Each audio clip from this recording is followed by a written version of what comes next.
உங்கள் அத்துணை பேருக்கும் ஒரு ரகசியத்தை சொல்லுகின்றேன். அது உங்களுக்கு உபயோகமாக இருக்கும். நீங்கள் இருக்கின்ற நிலையிலிருந்து அடுத்த நிலைக்கு செல்வதற்கு அது உபயோகமாக இருக்கும். 3000 ஆண்டுகளுக்கு முன் கல்லிலே செதுக்கப்பட்ட அற்புதமான ரகசியம் இது. அது என்னன்னா, லா ஆஃப் அட்ராக்ஷன் என்று சொல்லக்கூடிய ஈர்ப்பு விதி. ஒரு காந்தம் தன்னை சுற்றியுள்ள பொருட்களை தன்னை நோக்கி இழுத்துக் கொள்வதைப் போல இந்த உலகத்திலேயே மிகப்பெரிய காந்தம் நீங்கள் தான். உங்களுடைய எண்ணம் தான். உங்களுக்கு என்ன தேவையோ அது இந்த பிரபஞ்சத்திலே கொட்டி கிடக்கிறது.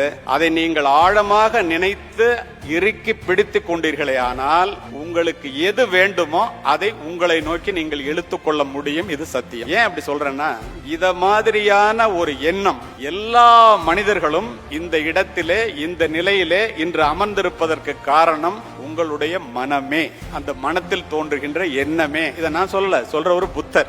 எண்ணிய முடிதல் வேண்டும், நல்லவே எண்ணல் வேண்டும், திண்ணிய நெஞ்சம் வேண்டும், தெளிந்த நல்ல அறிவு வேண்டும். பாரதி. நீ என்னவாக வேண்டும் என்று நினைக்கிறாயோ அதுவாகவே ஆகிவிடுவாய். விவேகானந்தர். நீ எதை கேட்கிறாயோ அதை தானடா வாழ்வு உனக்கு தருகிறது. அதனால் பெருசா கேள், சிந்திக்கிறது பெருசா சிந்தி. அதுல என்ன கஷ்டம்? ஏன் இதெல்லாம் சொல்றேன்னா, நீ என்ன நினைக்கிறியோ அது பூரா நடக்கும். காட்டுக்கு போய் முயலை குறி வைக்காத, யானைய குறிவை. ஏன் நீ என்ன நினைக்கிறியோ அது நடந்துரும். ஒரு நாள் இல்லாவிட்டால் ஒரு நாள் அந்த வேலம் உன்னுடைய வேலுக்கு வீழ்ந்தே தீரும்.